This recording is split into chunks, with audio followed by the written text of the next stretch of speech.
Guerra cognitiva. Rusia, la OTAN y el miedo a la Tercera Guerra Mundial.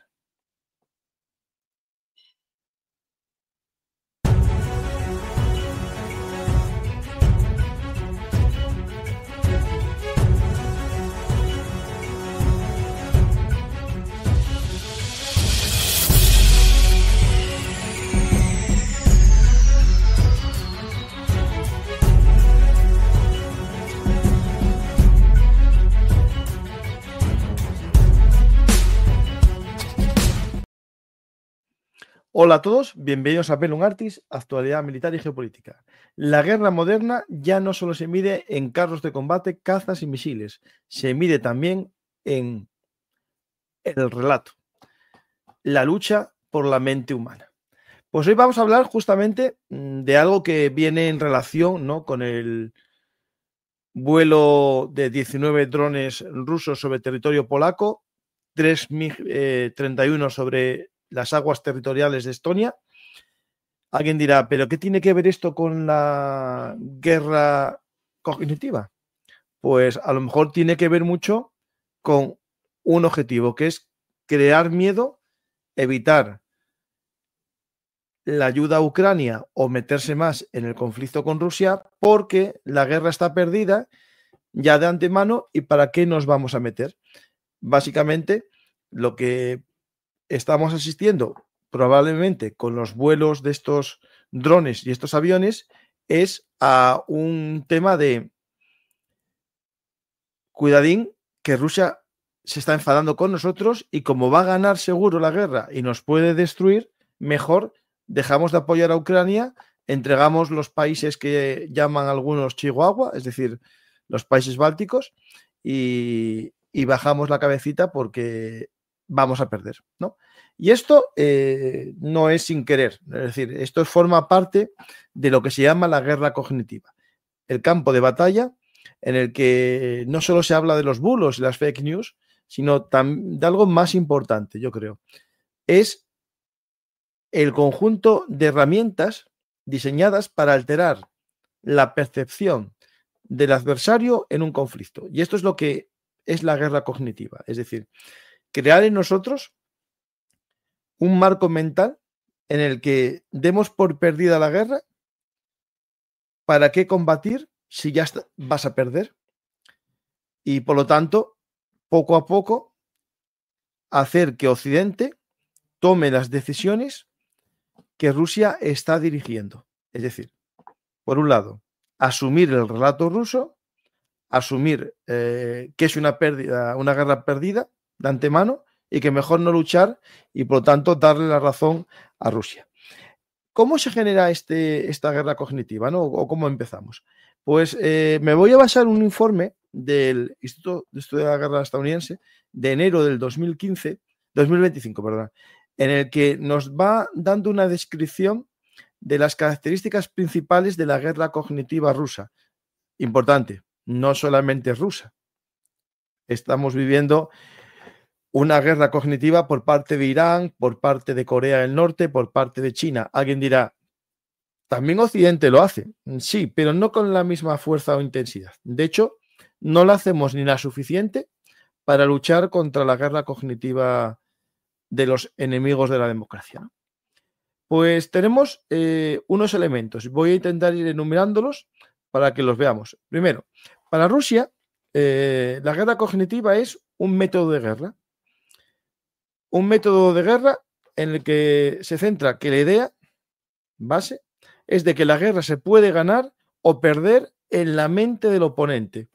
El principal esfuerzo del Kremlin es moldear las decisiones de sus oponentes para lograr objetivos inalcanzables solo con las capacidades físicas de Rusia. Es decir, Rusia no tiene una capacidad real, como estamos viendo en el campo de batalla, de apoderarse de Ucrania ni de Europa Oriental, pero generamos el relato, la creencia de que Rusia es invencible y por lo tanto cualquier enfrentamiento va a llevar a la derrota. Mejor entonces no enfrentarse. Según el ISW, la estrategia rusa que más importa no es su estrategia de guerra, sino la estrategia del Kremlin para que veamos el mundo como Moscú. desea que lo veamos y tomemos decisiones según la percepción de la realidad generada por Moscú.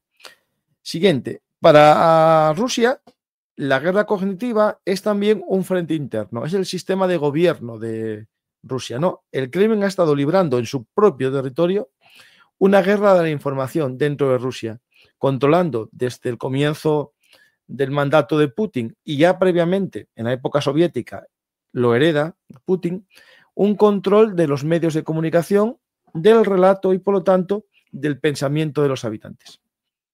Cuidadín con esto, que veremos que es también un problema que tiene el propio sistema de guerra cognitiva, que es el autoengaño y la caja de resonancia. Algo muy importante, esta guerra cognitiva viene nacida de la necesidad. Es decir, Rusia no es débil, está por supuesto que no es débil, pero no es tan poderosa como nos quiere demostrar. No es una superpotencia a nivel mundial, sino una potencia regional. Temible por las armas nucleares, pero no ya por su ejército convencional. Pero el relato, aquel de la propaganda de los desfiles, el de las armas, el de el ejército disciplinado, ¿no? Es una forma de ocultar las verdaderas debilidades de su ejército, el tamaño reducido real del ejército y su debilidad estructural. Debilidades de su ejército, el tamaño reducido. Razonamiento de los objetivos. El objetivo principal de la guerra cognitiva rusa es influir en la toma de decisiones de sus adversarios y debilitar nuestra voluntad de actuar. El Kremlin busca reducir la voluntad y la capacidad de Estados Unidos y sus aliados para resistir a Rusia y así reducir las barreras que le impiden alcanzar sus objetivos. Es decir, el objetivo es que los demás no se defiendan, ¿no? Para ello, el Kremlin utiliza la guerra cognitiva para crear un mundo que simplemente acepte y no combata las premisas y acciones rusas. Veremos ejemplos. Transnacionales y multigeneracionales. ¿Qué significa esto? Que las operaciones de información rusas abarcan décadas y geografías muy diversas. Es decir, no comienzan hoy para operar mañana. Se llevan larvando en Occidente durante décadas. Se apostó por ciertos caballos de Troya, por ciertos medios de comunicación, por ciertos relatos que se van sembrando poco a poco. No brotan hasta que se les necesita por parte del Kremlin. O lo que están haciendo es generar cierta simpatía a la razón o al razonamiento ruso, ¿no? Es decir, por ejemplo, Ucrania siempre fue Rusia, ¿no? Pues se habla de historia rusa en Ucrania, se va hablando del relato ruso en Ucrania, se va negando el nacionalismo ruso en Ucrania, ucraniano en Rusia, o el ucraniano en la Unión Soviética, para después, cuando estalla un conflicto, activar todas esas personas que fueron la base del sustrato del relato a modo ya descarado, ¿no? Es decir, directamente cuentan el mitin del Kremlin. Pero importante, ya habían sido, digamos, captados previamente. Por eso es muy importante que dura décadas la guerra cognitiva. Según los expertos del USW, esta guerra cognitiva es eficaz, pero solo hasta cierto punto. La guerra cognitiva permitió a Rusia obtener avances que habrían sido imposibles solamente en el campo de batalla. Sin embargo, la guerra cognitiva rusa no siempre es eficaz, ya que las operaciones de información rusas suelen tener un éxito parcial, fracasar o incluso resultar contraproducentes. Por ejemplo, en el hecho de la guerra cognitiva en Ucrania, llegaron a pensar por la caja de resonancia, porque todos los intermediarios en el análisis de información se creían el propio relato construido por el Kremlin, que pensaban que la población ucraniana iba a estar súper feliz de la llegada del ejército ruso, ¿no? Una búsqueda constante. Rusia siempre lucha por la iniciativa en el ámbito informativo. Esta iniciativa no es permanente y puede ser impugnada y renovada. Es decir, un relato te lo destruyen, creas otro al día siguiente. No te preocupes, porque los que te creen el relato no van a poner en duda lo que dijiste ayer, que se demostró que es mentira. La mayor vulnerabilidad que tiene esta guerra del relato es que el Kremlin depende excesivamente de la guerra cognitiva. Su capacidad para lograr sus objetivos militares dependen de que el adversario se crea la superioridad rusa. Es decir, si Europa no tuviese miedo a una guerra nuclear o una tercera guerra mundial, el apoyo a Ucrania hubiese sido aún mayor. E incluso estaríamos hablando de un apoyo total. ¿Por qué no se hace esto? Porque el relato ruso del arma nuclear, la tercera guerra mundial, bueno, está metido ahí. Y lo que hace Rusia es que no se olvide. Por eso está cada poco con la posibilidad de despliegue del Oreshnik, el despliegue de un nuevo misil nuclear, pruebas nucleares, el meter en Bielorrusia lanzaderas de misiles nucleares. Al final todo es generar y no parar la máquina del miedo, porque si no hay miedo, el apoyo a Ucrania sería mayor. Predecible, importante y por lo tanto fácil de localizar, ¿no? La guerra cognitiva rusa respalda los objetivos estratégicos del Kremlin, que no han cambiado en años, y esto presenta oportunidades para descubrir cuándo se está construyendo un relato prorruso. ¿Cuándo surge todo esto? ¿No? Esto es la pregunta que más de uno os estaréis haciendo. ¿Esto es cosa de solamente de Putin o ya es previo? Pues no, esto es previo. En la época soviética, los agentes de influencia, la guerra cognitiva, formaba parte del relato. Básicamente, toda la política soviética estaba basada en la influencia, ¿no? Creación de partidos comunistas en los países aliados, creación de medios de comunicación, ONGs, que difundían, por un lado, el pacifismo para debilitar a Occidente y su ejército, el antinuclearismo. En el tema de la energía nuclear se sabe la vinculación de grupos antinucleares con la Unión Soviética para desarmar, ¿no?, a Occidente de ese arma que iguala siempre la amenaza rusa, ¿no? Y por otro lado, alguien dirá, pero Rusia tiene 5.000, 10.000 cabezas nucleares y Europa solo tiene, imaginamos, 100 o 200.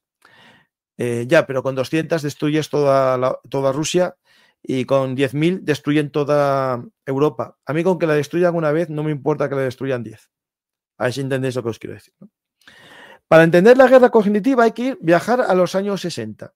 Y ahí hay un personaje, Vladimir Lefebvre, que formuló la idea.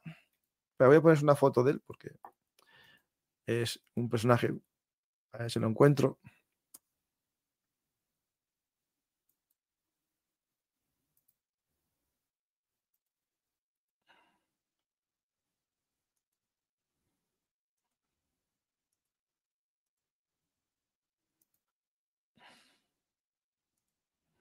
Aquí tenemos a Vladimir Lefebvre.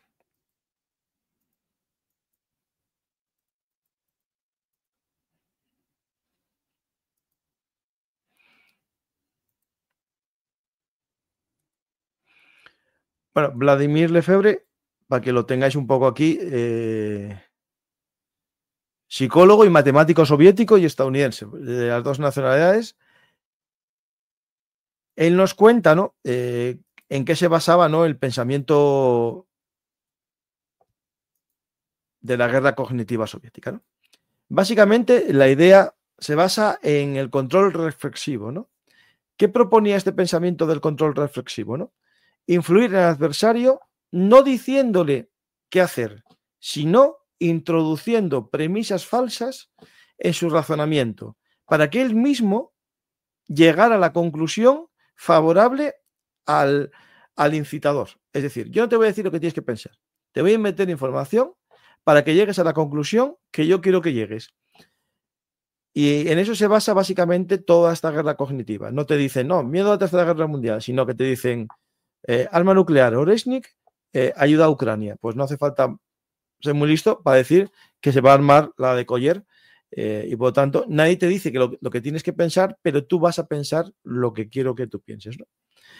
Pues es como sembrar una pequeña semilla en la mente, un parásito, y esperar que poco a poco florezca. Tras la caída de la URSS, muchos pensaron que esas técnicas desaparecerían, pero no fue así. En los años 90 quedó un poco latente y con la llegada de Putin al poder, en el año 2000 ya empezaron a volver, ¿no?, a funcionar la guerra cognitiva. Primero, a nivel propio de Rusia, con el control total de los medios de comunicación. Posteriormente va acabando primero con la televisión independiente, posteriormente toca el turno de la creación de emisoras de televisión y otros medios de comunicación en el exterior para mostrar las informaciones que sirven como semilla a este control reflexivo, ¿no? Es decir, ellos no te dicen nada, solo te dan información para que tú llegues a la conclusión que ellos quieren. Aquí, bueno, tenemos muchos datos, no puedo decirlos todos, ¿vale?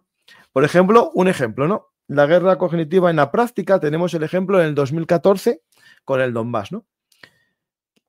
Kiev, según Moscú y según los medios de información, era un estado fallido. En Kiev mandaban los nazis y la población rusoparlante estaba oprimida. Cuando llegaron los soldados sin insignias y sin emblemas, o los hombrecillos verdes, parte de la población ya estaba dispuesta a aceptarlos. Era el relato que se fue creando de caos entre la población rusoparlante, de miedo a Kiev, y aceptarían el relato. También esto afectó a nivel exterior, ¿no? Mucha gente pensaba lo mismo porque se daba una visión exagerada del nacionalismo ucraniano, obviando o ocultando el nacionalismo ruso y el hecho de que gran parte de los líderes del Donbass eran rusos y no ucranianos.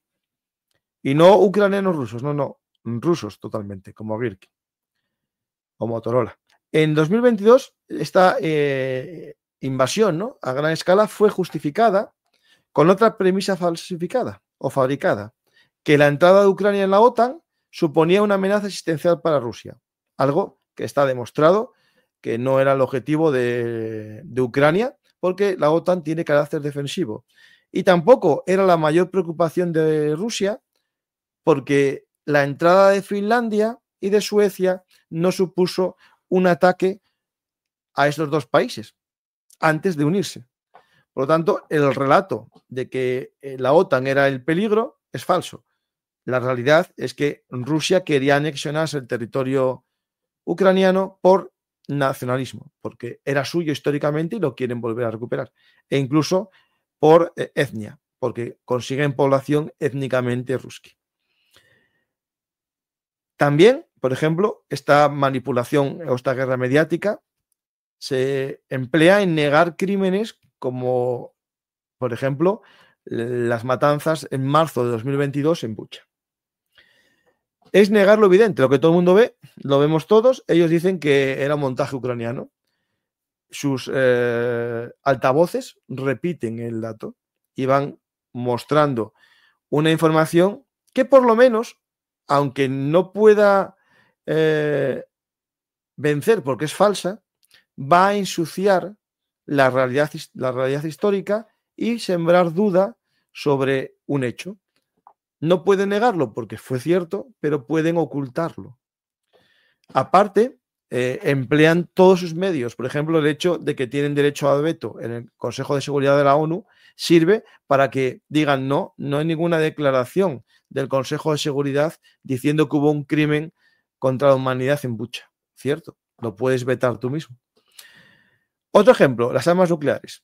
Cada vez que Occidente debate si mandar tropas a Ucrania o no, o aviones, lo que sea, aparece la amenaza del arma nuclear.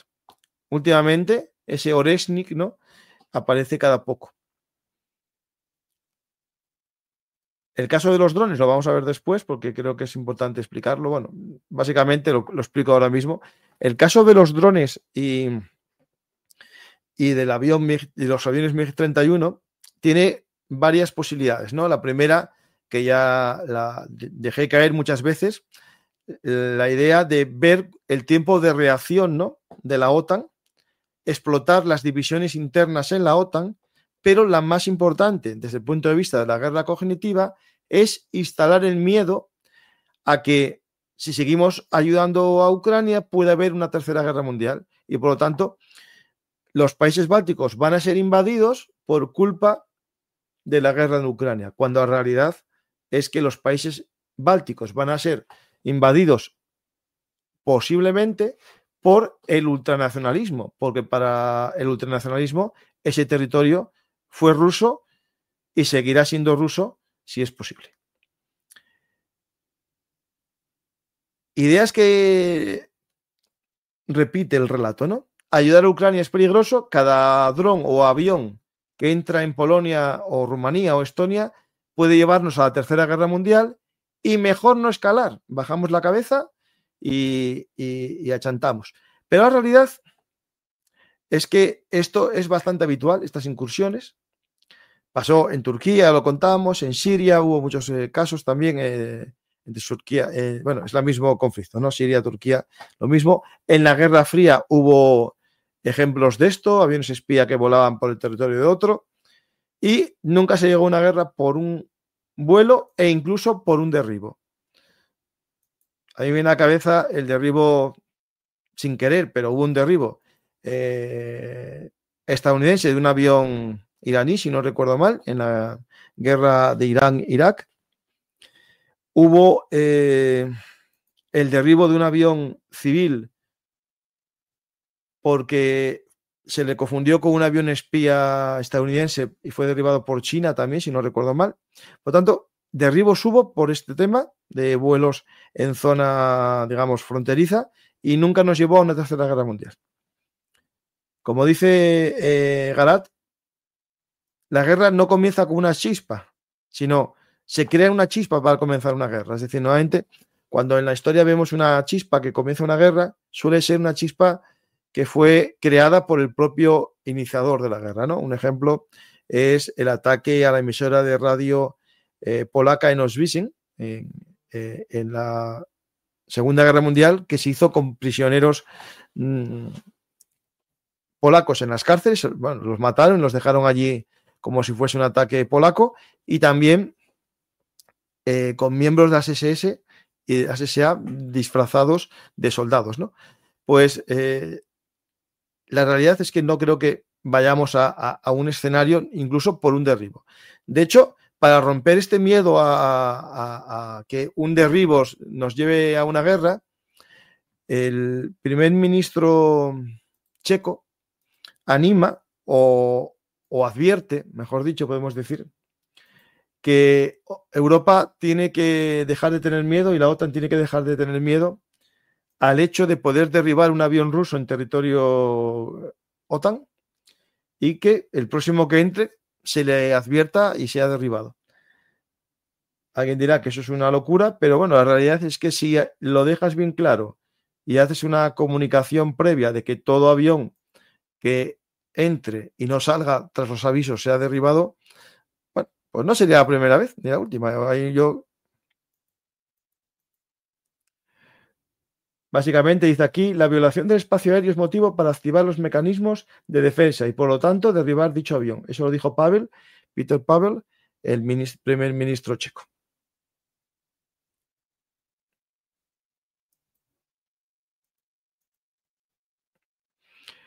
¿Qué pasa con esto que están diciendo por aquí? Claro, ellos buscan que reaccionemos o que no reaccionemos. Por lo tanto, lo que tiene que hacer la OTAN no es caer en el juego ruso. Si Rusia quiere que escalemos, y se sabe, lo sabrán los analistas de la OTAN, que lo que buscan es escalar, pues nosotros ¿qué tenemos que hacer? No escalar.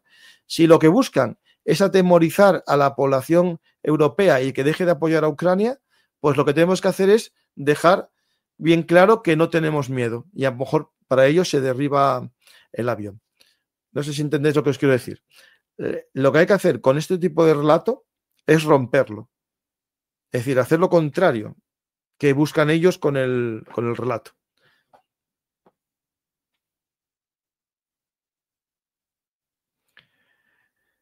¿Cómo funciona esta guerra? ¿No? Pues funciona igual que cualquier guerra, a nivel táctico, a nivel operativo y a nivel estratégico. A nivel táctico, por ejemplo, puede ser un ejemplo, unos influencers que crean unos vídeos de TikTok muy virales en apoyo a un personaje, a un candidato político, y alguien dirá, pero bueno, esto es una guerra cognitiva barata. Sí, porque nos vamos al siguiente escalón, que es el operativo, ¿no? Lo que busca esos tweets o esos vídeos es que un partido político gane. Y ese partido político es el elemento para que a nivel estratégico se logre la división interna de la OTAN o de la Unión Europea. Por tanto, todo va escalonado para lograr el objetivo estratégico, que en este caso es la ruptura de la unidad de la OTAN. O, por ejemplo, si tu nivel estratégico es que nadie apoya a Ucrania porque Ucrania no existe, todos los vídeos y todas las campañas y todos los mensajes irán destinados a negar la existencia de Ucrania como nación, que eso es el objetivo estratégico para que no haya apoyo al defensor, ¿no? A Ucrania. Y bueno, en el informe ponen muchos ejemplos, pero lo interesante, y lo resumo, es esto, por ejemplo. La guerra cognitiva es mucho más que la RT, que Sputnik, y nos vamos a plataformas mediáticas. Y aquí entra canales de televisión, portales web, influencers, acuerdos con medios extranjeros, por ejemplo, que Rusia tiene un acuerdo con una emisora china para que la emisora china publique sus contenidos. Eso hace que tenga un altavoz mayor todavía y de mayor alcance que la propia plataforma rusa. Instituciones religiosas, por ejemplo, en el caso de la Iglesia Ortodoxa rusa, se sabe que sirve de altavoz, ¿no?, del mensaje del Kremlin. Una visión nacionalista rusa que contraria a las iglesias nacionales ortodoxas de otros países. También, por ejemplo, empresas estatales rusas como Rosatom en África no solo construye reactores nucleares, sino que también tiene la capacidad de vender un relato. Por ejemplo, en el caso de la central nuclear de Zaporilla, Rosatom sirve para...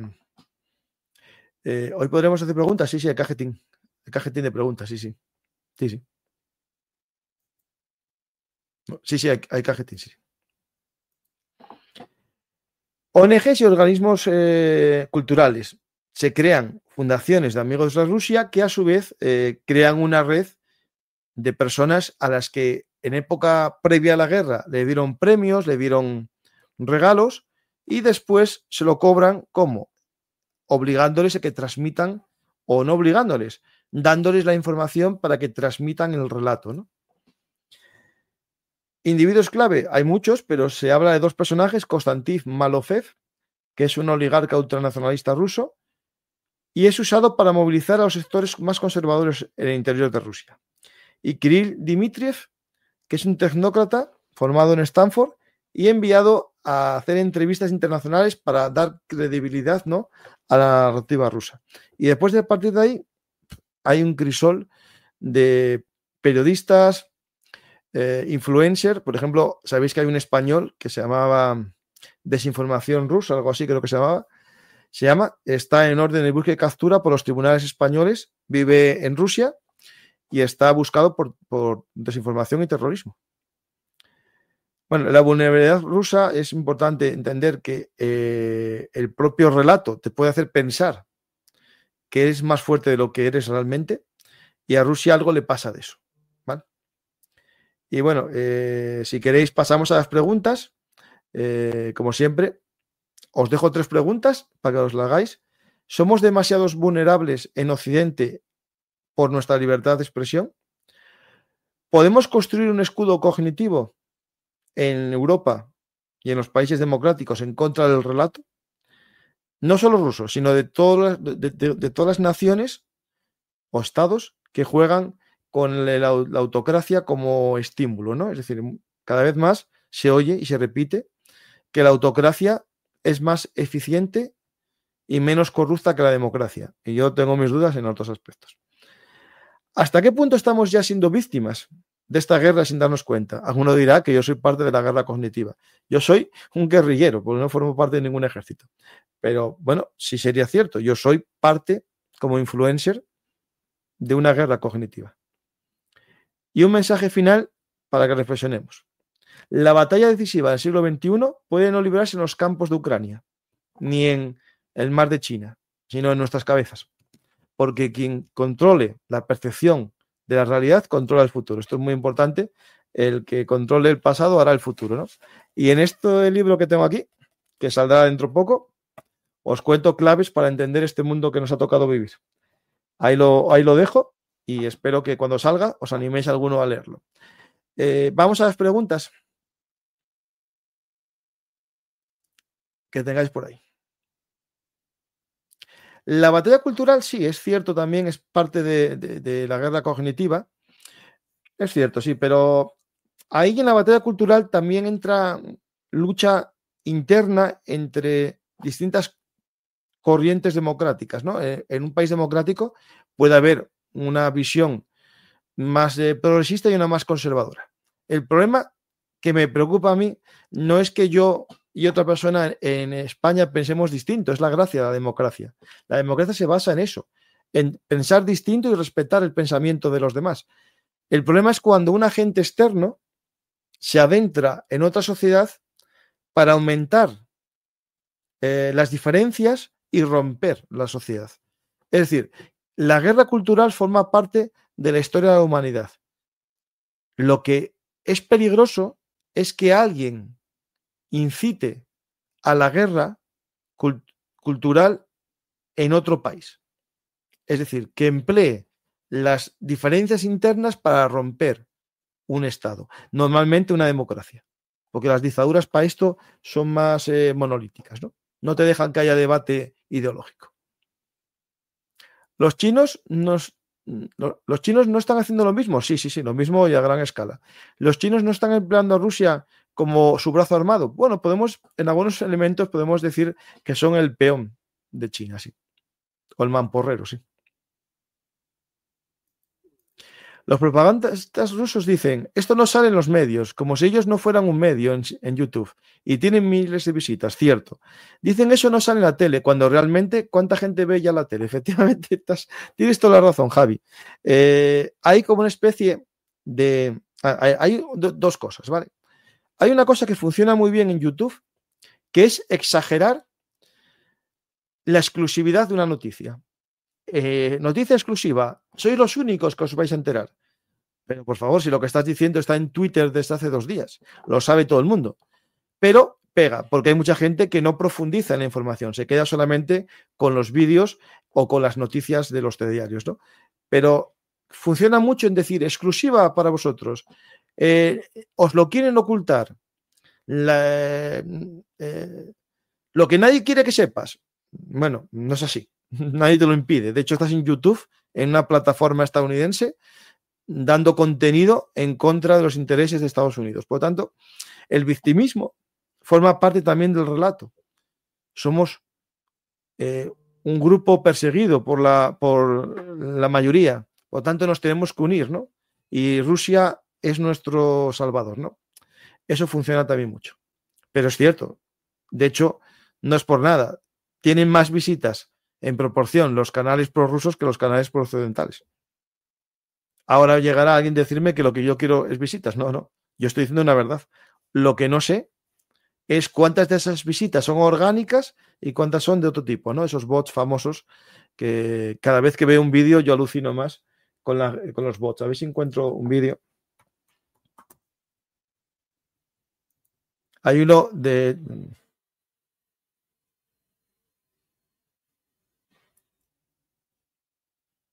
A ver si lo encuentro. Un segundito, ¿eh? Es una sala llena de teléfonos móviles, todos funcionando automáticamente. Pero bueno, no voy a perder el tiempo. Paco, ¿hoy podemos hacer preguntas? Ay, sí, ahora mismo. Si están. Vamos a ellas. A ver, tenemos una encuesta, la voy a finalizar. A ver cómo quedó esa encuesta. ¿Está Rusia ganando la guerra cognitiva? Está bastante ahí luchado. No, 54%, sí 46%, de 136 votos. Uy, meca.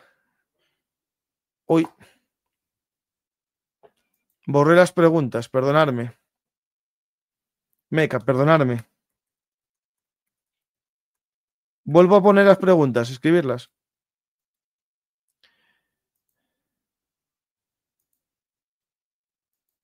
Meca, la calmé. ¿Qué opinas?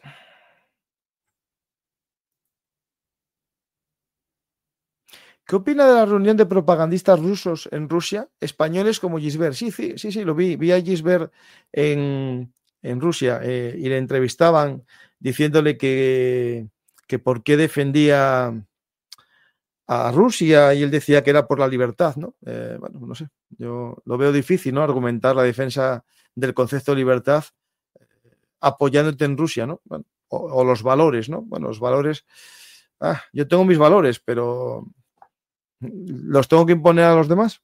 La pregunta es mía, ¿no? ¿Y los tengo que imponer a base de fuerza?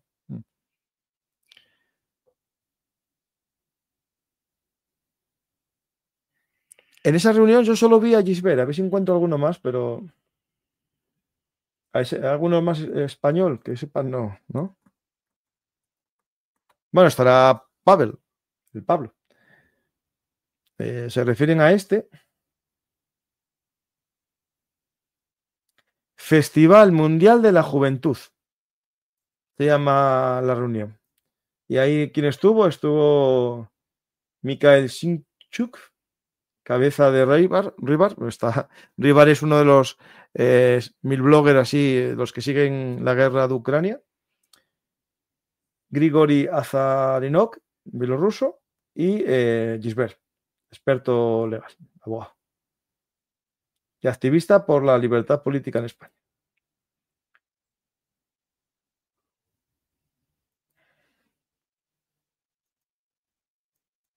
Los de Mexican Family son parecidos. ¿Sí? Eh, Paco, ¿no crees que una de las debilidades de la Unión Europea es la democracia? Los políticos actuales solo piensan en el voto y la popularidad.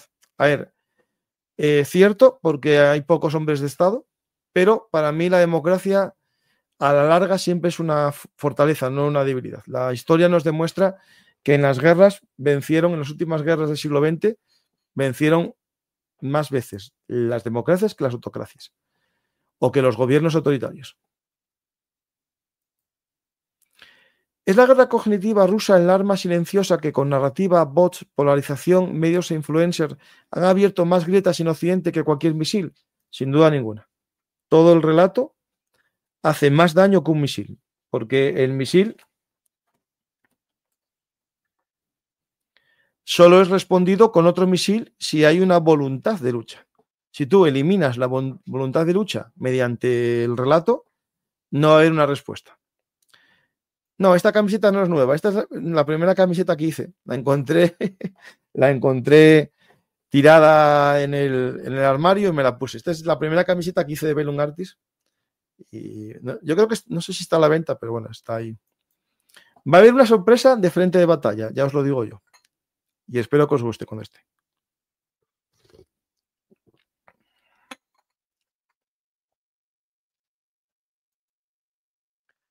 En Latinoamérica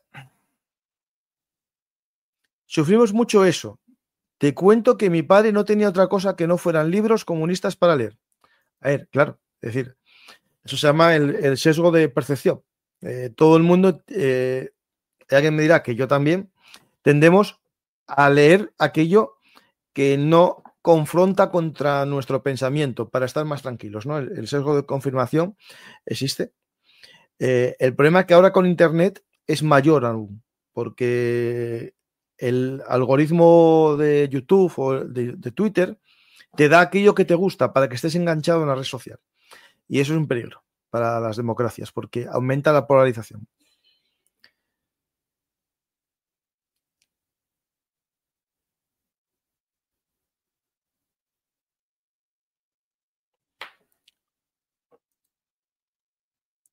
Don Francisco, tu amigo Jordi, pro-ucraniano, dijo que ninguna empresa con 2 dedos de frente invertirá €1 en Ucrania devastada y de 10.000 a 15.000 drones al mes.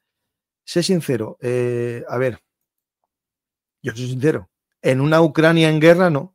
En una Ucrania, cuando acabe la guerra, sí. La pregunta es, ¿quién va a invertir en el Donbass? Cuando en guerra nadie va a invertir, pero cuando acabe la guerra, sí. Todos los países del mundo, tras las guerras, tienen un crecimiento económico. Europa, tras la Segunda Guerra Mundial y ser arrasada completamente, creció. Y Estados Unidos invirtió en empresas europeas para el crecimiento y la reconstrucción. Siempre se va a hacer. En guerra no. Yo no creo que estamos hablando de eso.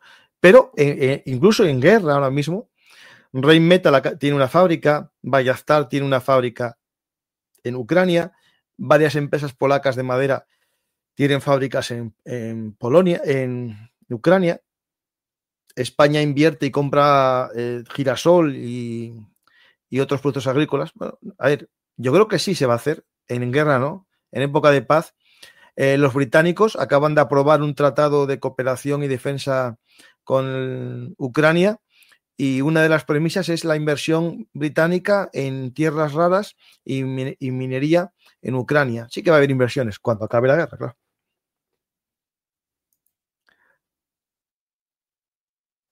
¿Cómo aguantas las preguntas tontas de los putinejos?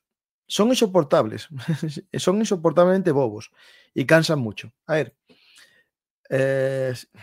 no os voy a decir que algunas preguntas sean de risa, porque lo son.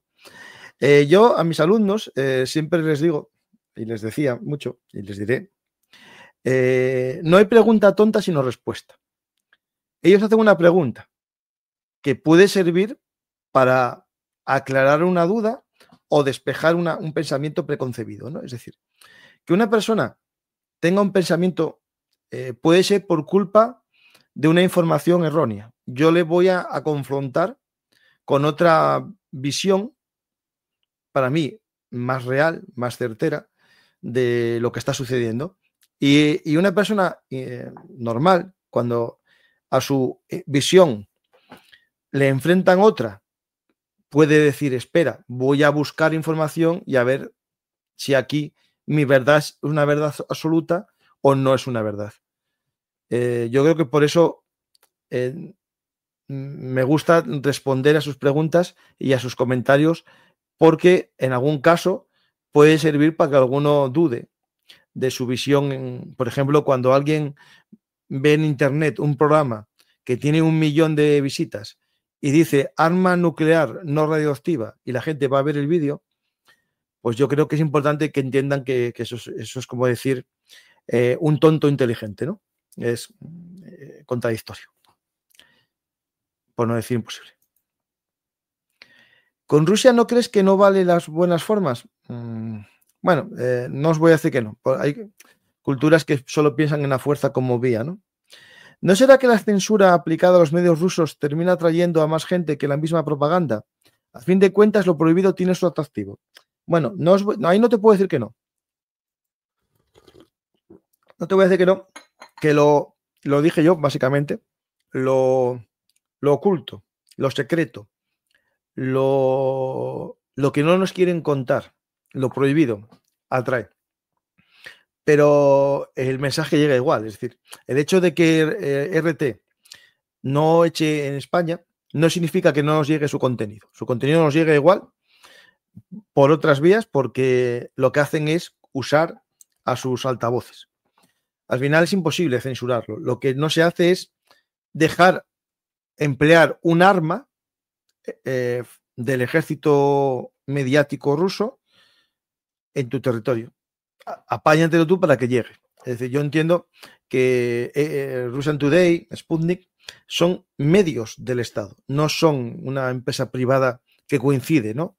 Porque aquí en España conocemos canales de negocios que repiten el mensaje de RT y nadie los censura.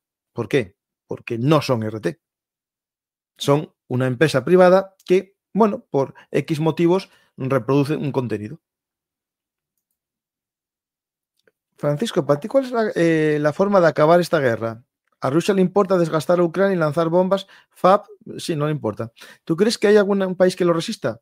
Pues Ucrania lleva 3 años resistiéndolo y yo la pregunta es ¿por qué Ucrania no puede mandar todo lo que tiene contra Rusia? ¿Por qué se le entregan armas limitadas? Es decir, si yo tengo unos atacants que no me dejan disparar contra Rusia, déjamelos usarlos. Estas bombas que me das, déjame usarlas. A ver qué le pasaría a Rusia si empieza a recibir impactos día y noche en sus refinerías y en sus fábricas. Y a ver si aguanta. Porque Ucrania lleva aguantando 3 años, me lo acabas de recordar. Y al paso que van, ya nadie duda que al paso que van, desde a la media de avance diario desde el 2022, 23 más bien, porque es cuando podemos poner el estancamiento, van a tardar entre 80 y 100 años en capturar lo que queda de Ucrania. Eso no es una victoria. No, el relato se acaba. ¿No crees que si repite ¿no crees que si se repite la OTAN debería derribar los MiG que invadan espacio aéreo OTAN? Bueno, no lo dije yo, lo dijo Pavel. Yo creo que si eso se hace, hay que avisar previamente del cambio de reglas de enfrentamiento. Lo tienes que avisar con tiempo, no vale cambiarlo sobre la marcha. Si estalla la guerra entre Rusia y la OTAN, ¿me debería esconder o en un principio solo lucharían los soldados profesionales? Bueno, no, en un principio soldados profesionales. Y como todo, si se alarga, llamarán a gente. Eso está claro. Lo que pasa es que yo creo que una guerra de este tipo sería una guerra de salvas, porque primero Rusia no tiene suficientemente número de soldados para luchar en Ucrania y luchar en el frente europeo. O sea, por tanto, no os preocupéis, no estamos hablando de una guerra de infantería como puede ser el caso ucraniano. ¿Por qué? Porque tendría que abandonar territorio ucraniano y Ucrania entraría en los lugares abandonados por el ejército ruso. Rusia no tiene la capacidad suficiente para aguantar un frente de 1.200 kilómetros en Ucrania y otro frente de más de 2.000 desde Suecia, bueno, Suecia no, bueno, Noruega, Finlandia, los países bálticos y Polonia, más el Mar Negro y el Báltico. Y si entra a Estados Unidos también tendría la zona de Siberia, es decir, no olvidarlo, no se da ese panorama. ¿Crees que la Europa adormilada en su bienestar no disuade a quienes ni tengan escrúpulos a quienes no tengan escrúpulos en emplear la fuerza? Eso lo tengo yo bien claro. Si vis pacem para bellum, ¿no? Es decir, si quieres la paz, prepárate para la guerra.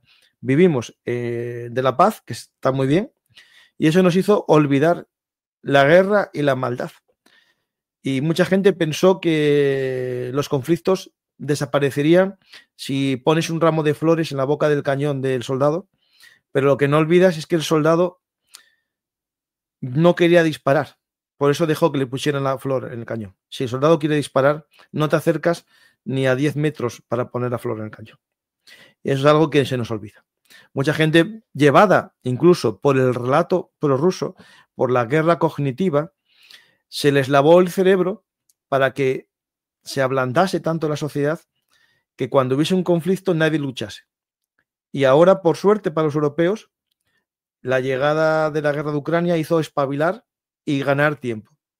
Y puede que, al igual que en el caso de la Segunda Guerra Mundial, cuando se firmaron los pactos de Múnich, que se venden como los pactos de la vergüenza, y lo son, pero sirvieron a los británicos para ganar tiempo, crear sus Spitfire, sus Hurricane, que les sirvieron para defenderse. Eso está demostrado, ¿eh? Ya mucha gente lo tiene claro que Chamberlain ganó tiempo. No fue tan estúpido como nos quieren hacer pensar. Ganó tiempo. Sabía que la guerra iba a venir y ganó tiempo para crear esa defensa. ¿Estamos haciéndolo? ¿Estamos haciendo los deberes? Es la pregunta que nos tenemos que hacer. Europa no se está bizantinizando en su proceder frente a lo que se viene al futuro. ¿Quién vendrá después de Rusia? ¿Turquía? Bueno, nosotros estamos dividiéndonos demasiado débiles, que luchen otros por nosotros y eso es un problema. Sí.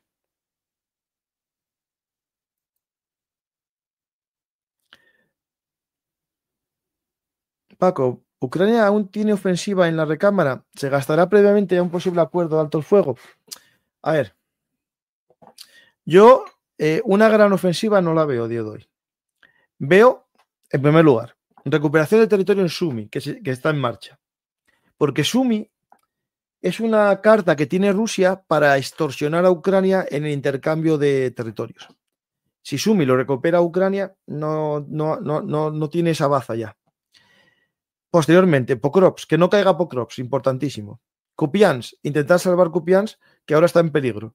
Voy a ver si hay algún avance ruso en Kupiansk. Yo creo que está estabilizado, pero bueno, lo vemos ahora.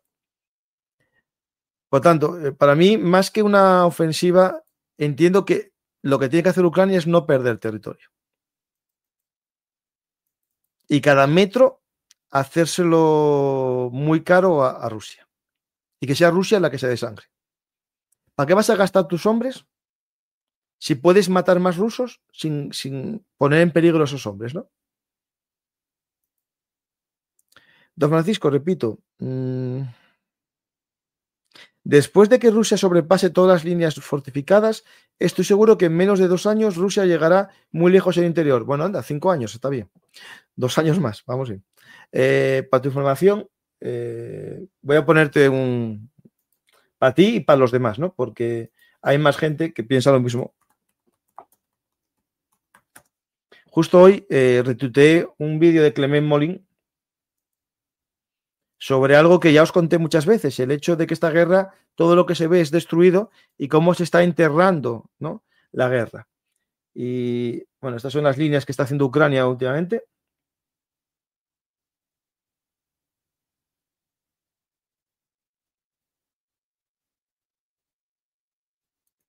Estas son líneas fortificadas en la retaguardia.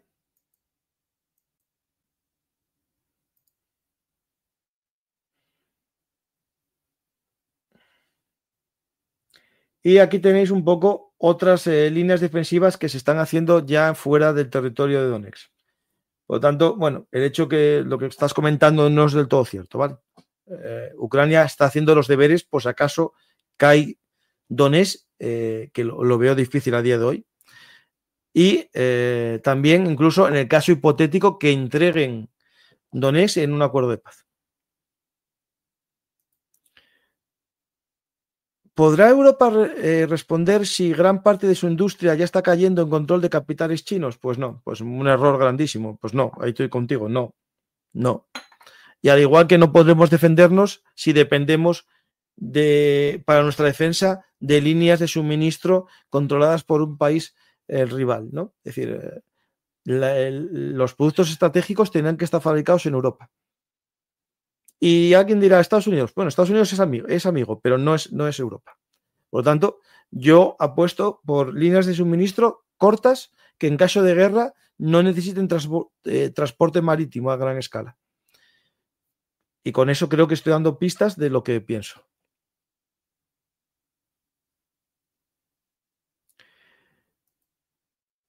Bueno, pues os dejo y finalizo el programa. Espero que... ¿Puede Putin reclutar 500.000 soldados con la excusa de un conflicto con la OTAN si se derriba algún cazo similar? Sí, lo podría hacer, que es lo que piden los ultranacionalistas, ¿no? Girkin pide eso, dejar la operación especial y ir a una guerra de verdad. Pero habría que ver cómo admite la población rusa ser reclutado forzosamente. Yo os recuerdo que cuando se hizo, 1 millón de rusos marcharon y os recuerdo que a día de hoy van por 20.000 o 30.000 dólares a la guerra. Nadie va por patriotismo. Por lo tanto, no sé yo cuál sería la reacción rusa a ir a una guerra obligatoriamente. ¿Por qué no permiten a Ucrania usar los Atacams ni envían armamento moderno en cantidad? Es como si la OTAN no quisiera una contraofensiva ucraniana. ¿Por qué crees que se da esto? Bueno, en el fondo hay miedo a una caída total del gobierno ruso y que entren en un caos en el que se vaya a una escalada para desescalar. Es decir, tienen miedo a que se vaya de manos en la guerra. Una gran derrota rusa puede llevar a una reacción, digamos, incluso nuclear, un aviso nuclear. Sí, puedo invitar a Juanjo, pero puedo hablar con él a ver si tengo un hueco un día y le invito. Sí. Es amigo mío, o sea que sin problema.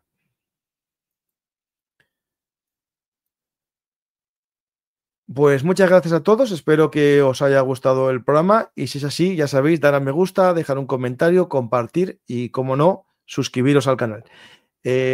Os recuerdo también eso, que en breve va a haber un libro de Bellum Artis Actualidad Militar y que el canal de historia está a puntito de los 100.000 seguidores y os pido que os suscribáis al canal Bellum Artis Historia Militar si aún no lo habéis hecho. Gracias a todos y hasta la próxima oportunidad aquí en Bellum Artis Actualidad Militar y Geopolítica.